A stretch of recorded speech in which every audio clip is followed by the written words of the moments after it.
Welcome to Intelligent Automation Radio, the number one podcast for IT executives seeking insights on the impact and opportunities for innovation that automation is delivering to businesses around the world. Featuring thought leaders in AI, machine learning, orchestration, security automation, and the future of work. And now, on with the show. Welcome, everyone. My name is Guy Nadivi, and I'm the host of Intelligent Automation Radio. Our guest on today's episode is Anik Bose, General Partner of Benamou Global Ventures, usually referred to simply as BGV.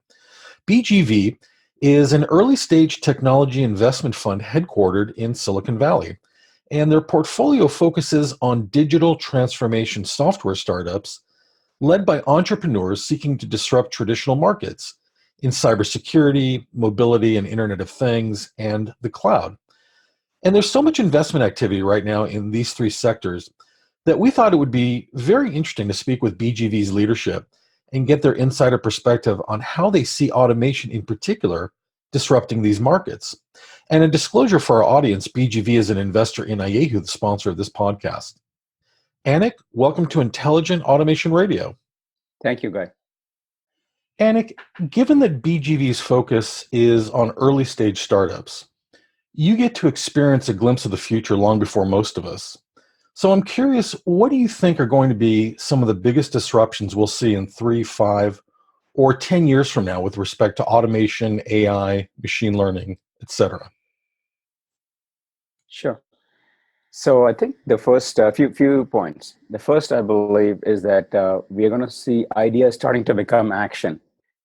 In our kind of discussions with industry execs, C-level execs, we've heard that almost 80% of the folks indicate that intelligent automation is on the agenda for implementation. And I believe there was a report by KPMG that stated that currently the spend on intelligent automation is about $12.4 billion, and they expect this number to kind of grow significantly, almost 10x by 2025. The second thing we also believe that's going to be coming is unstructured data is going to be one of the biggest challenges. And what I mean by that is when you look at data that exists outside the confines of forms and fields, data such as multimedia, could be image, audio, video, could be text, making the best use of this data is going to be a critical task for companies and their technology partners. So we believe that startups that are able to really handle both structured and unstructured data will be the folks who are driving kind of significant value creation. And obviously, machine learning and artificial intelligence plays a big role in this. The third thing is we believe that there's also going to be a trend towards more and increasing M&A in the intelligent automation field. I think SAP in November announced the acquisition of a French machine learning RPA company called Contextor SAS. And I think one of the rationales that SAP gave was that this will really accelerate the development of their Leonardo machine learning portfolio. I believe that we're going to see more of these kind of deals over the coming 5-10 years. And then the last thing I would add is that when you look at kind of organizations that embrace intelligent automation to kind of really transform their workforce, we believe that it'll not only affect business processes, but will also create new jobs and titles for automation experts. This is still to be determined, but we believe we will see formal tasks of RPA kind of training and development and managers coming about. So those are some of the big trends that we see. So with all of this activity, which industries do you think stand to be disrupted the most from some of the early stage startups you're investing in? So I think if you think about adoption and where the disruption is going to come, I believe that the financial services sector is going to be an early adopter of intelligent automation. So I believe that that's going to be one of the big areas. I also believe that the retail sector is already being disrupted by the shift to online and the mix of what's called omni-channel, which is both online and kind of brick and mortar. And we believe that retail will also be another sector where this is going to have an impact. And lastly, but not least, I believe healthcare will be the third area that will see some disruption. BGV's website states that you, quote, seek entrepreneurs digitizing assets, disrupting traditional markets in line with our thesis. Can you please elaborate a bit for our audience on what BGV's thesis is? Sure. So we're 100% focused on B2B, investing in enterprise software startups. Our thesis is looking for companies that we call our enterprise 4.0 companies. What these companies will possess share several common traits. First, they'll be powered by AI on the inside. Could be voice, could be computer vision, could be robotics. Second, we believe that they will be business outcome driven, which is either driving productivity, agility, or customer centricity. And the buyers will tend to be line of business people in enterprises. We believe that a lot of the use cases are going to be around intelligent automation, which is what we're talking about in this podcast. And we also see that some of these companies will leverage kind of a novel data set, really a business model that utilizes data as an asset to drive high ROI decisions in near real time.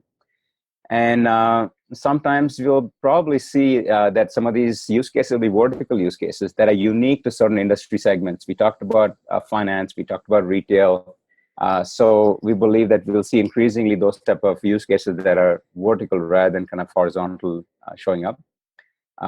Few examples of early stage enterprise 4.0 companies from the BGV portfolio is a company named Drishti. They basically combine computer vision with near real-time manufacturing cycle time data to address use cases such as manufacturing process visibility, quality, and line balancing. We also have another portfolio company called Totango that utilizes AI and combines that with customer interaction and product usage data to really accelerate customer success. So those are some examples of our investment thesis. Okay, so let's say I'm a Silicon Valley startup with a disruptive technology that employs automation, AI, machine learning, et cetera, and I can check all the boxes that make a startup technically compelling to an investor like BGV. What are the non-technology characteristics about my startup that you would want to see in order to make me appealing as a potential portfolio investment? I would say a strong team is the first thing. As a startup, one thing that's for sure is whatever your plan is, you're going to not make it. You're going to either beat it or you're going to miss it.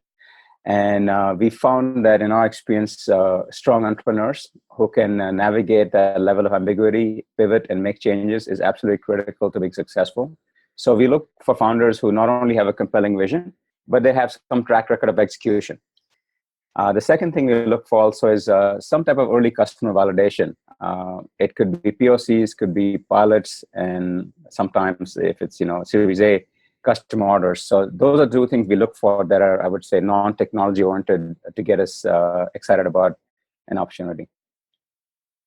So automation, AI, machine learning, these are buzzwords that are getting a lot of press, a lot of interest, but are still not being universally embraced out there by organizations.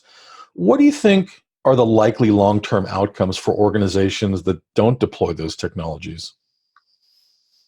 I think there will, I believe that if you look at kind of the companies who have, if you just look at the companies that have been leaders and you look at, for example, the S&P 500, for example, and you look at 1990, you look at 2000, you look at 2010, you look at 2019, what you'll see is that there's a very strong shift in who those companies are in the S&P index.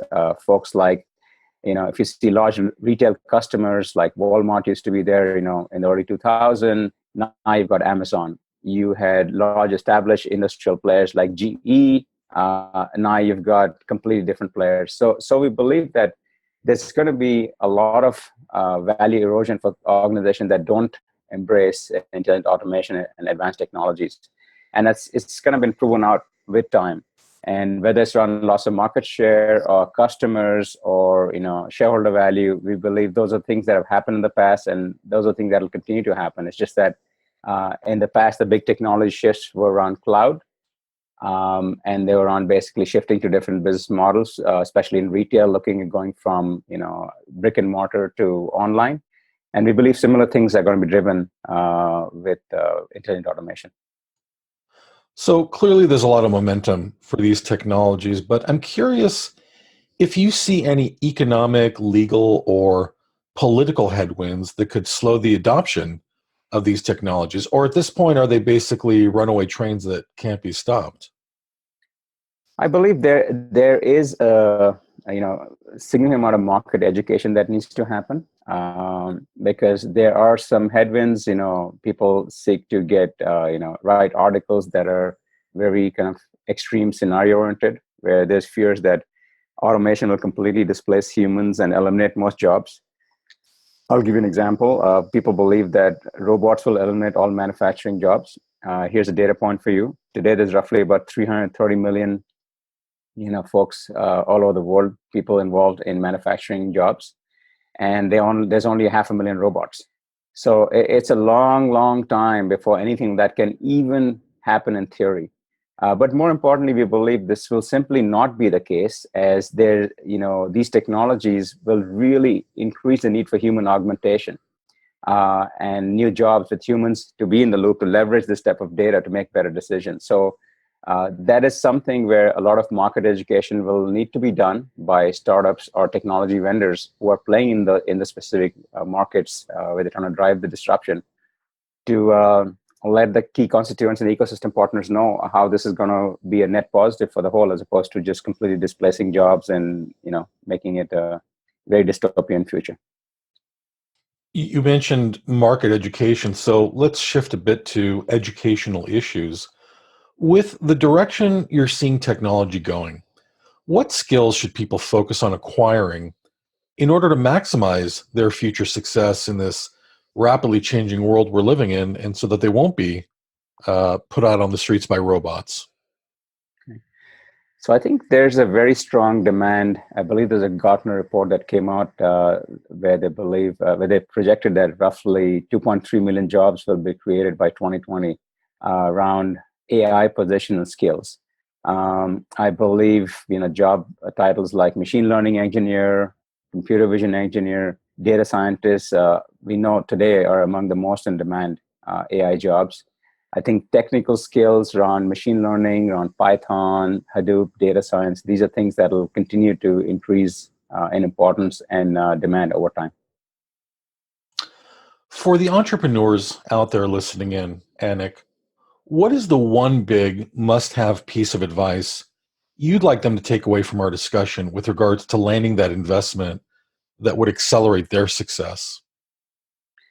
Sure. So what I would say, Guy, is that building a business and a company is a marathon. It's not a sprint, and it's a lot of hard work, and it's very difficult. And I think what's really important for entrepreneurs, I would say, is they should really focus on finding a VC partner who not only understands what it takes to build a business, means they have operating experience, but they can partner with the entrepreneur along a journey where there'll be lots of ups and downs. It's not all smooth sailing. And I think my personal belief is operating expertise can help founders avoid making mistakes. That makes a big difference between success and failure. You will make mistakes, but hopefully you don't end up making 10 big mistakes, and hopefully you can get away with 2 or 3 mistakes. So that would be my advice to entrepreneurs. To make sure that as they go through the process of raising money, that they really do their diligence on the VC firms and the partners who will be on their board, and really get a feel for, are those the right people who can not only give them the money, but also help them build a business and be their partner in crime, so to speak. Great insight from a true Silicon Valley insider. All right, looks like that's all the time we have for on this episode of Intelligent Automation Radio. Anik, thank you very much for being the first venture capitalist general partner we've ever had on the show. You've given us a lot to think about, and we've really enjoyed having you as our guest. Right. Thank you for taking the time, and happy to contribute. Anik Bose, general partner of Benamou Global Ventures. Thank you for listening, everyone, and remember, don't hesitate, automate. Thank you so much for listening today. Please subscribe to our podcast on iTunes, SoundCloud, Spotify, or anywhere else you listen to podcasts. We publish new shows regularly, and you won't want to miss one. And please remember to give us a rating. It helps others find the show. Intelligent Automation Radio is sponsored by Ayehu, the leader in intelligent automation solutions for IT and cybersecurity. You can get more information about Ayehu by visiting our website at ayehu.com. That's AYEHU.com. Ayehu, creating the successful path to the self-driving enterprise.